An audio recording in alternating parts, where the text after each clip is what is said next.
रक्षाबंधन पर उत्तराखंड में मुफ्त बस यात्रा, लेकिन ओखलकांडा में बस ही नहीं, ओखलकांडा की 75 गांव की बहनों के साथ सौतेला व्यवहार क्यों?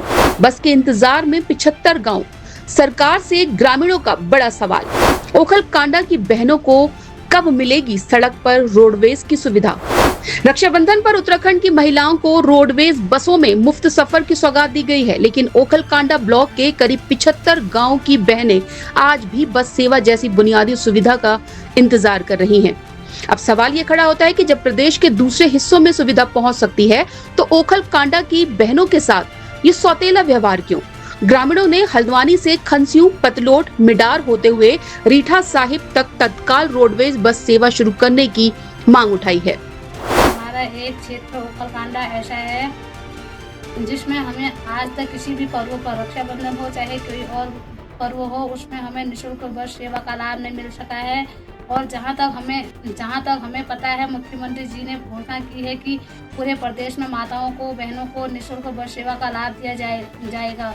ओखलकांडा ब्लॉक में भी इस सेवा का लाभ अवश्य देना चाहिए। हमारी माताएं बहनें 9-10 किलोमीटर पैदल चलकर अपने भाई और बहनों को राखी बांधने दूर तक जाती हैं, और हमें कोई भी साधन यहाँ उपलब्ध नहीं होता है। प्राइवेट टैक्सियाँ जितनी होती हैं वो मेलों में इधर उधर चले जाते हैं। अगर रोडवे बस सेवा होगी तो उससे हम अपने मायके हो या रिश्तेदारी में हो, हम भी जा सकेंगे। इतना पैदल हम नहीं जा सकते हैं, जहाँ हमारी भी अपनी परेशानियाँ हैं, घर की हैं, चाहे कुछ और भी हैं। इसलिए मेरा विशेष अनुरोध है कि इस निःशुल्क बस सेवा का लाभ हमें भी दिया जाए। ओखलकांडा क्षेत्र के ग्रामीण लंबे समय से रोडवेज बस सेवा की मांग कर रहे हैं, लेकिन अब तक उनकी मांग पर ठोस कार्रवाई नहीं हुई है। स्थानीय लोगों का कहना है कि हल्द्वानी से खनस्यू, पतलोट और मिडार होते हुए रीठा साहिब तक बस सेवा शुरू होने से 75 गाँव को सीधा फायदा मिलेगा।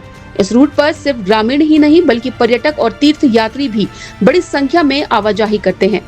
श्री सिद्ध देव महाधाम गलनी, हेड़ाखान धाम, लोहाखाम, हरीशताल, पशुपतिनाथ मंदिर और बृहस्पति मंदिर जैसे धार्मिक एवं पर्यटन स्थल इसी क्षेत्र में आते हैं।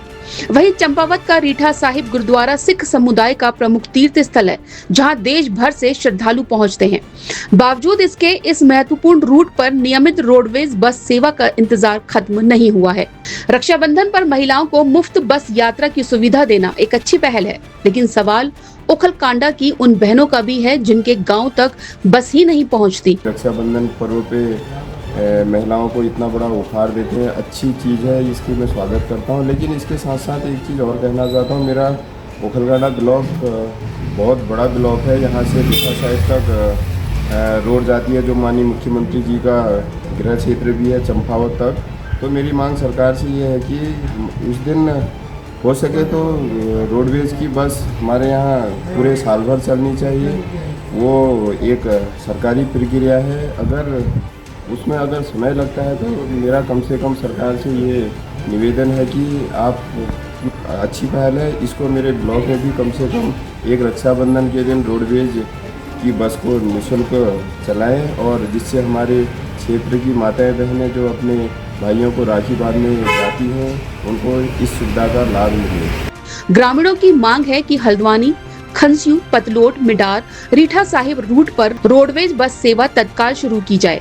इससे क्षेत्र के दर्जनों गांव की आवाजाही आसान होगी और धार्मिक एवं पर्यटन स्थलों को भी बढ़ावा मिलेगा। रोडवेज यहाँ लगनी चाहिए, क्योंकि यहाँ पे हमारा ये डिग्री कॉलेज भी है, डिग्री कॉलेज पतलोट, और यहाँ पे जो छात्र छात्राएं हैं 8-8, 10-10 किलोमीटर दूर से पैदल आती हैं, और कोई तो एडमिशन ही नहीं करा पाते हैं, आने जाने की व्यवस्था नहीं होने के वजह से। और दूसरा सर, ये 1-2 साल बाद छोड़ देते हैं, क्योंकि कुछ सुविधा रोडवेज की है ही नहीं सर। इसको तुरंत लगाना चाहिए सर सरकार को। अब देखना ये खास होगा कि सरकार ग्रामीणों की इस मांग पर कब तक फैसला लेती है। सटीक और भरोसेमंद खबरों के लिए आवाज इंडिया से जुड़े रहिए। चैनल को सब्सक्राइब करें, पेज को फॉलो करें और वीडियो को ज्यादा से ज्यादा शेयर करें। आपका एक सब्सक्राइब, एक लाइक और एक शेयर हमें और ज्यादा बेहतर पत्रकारिता के लिए प्रेरित करता है।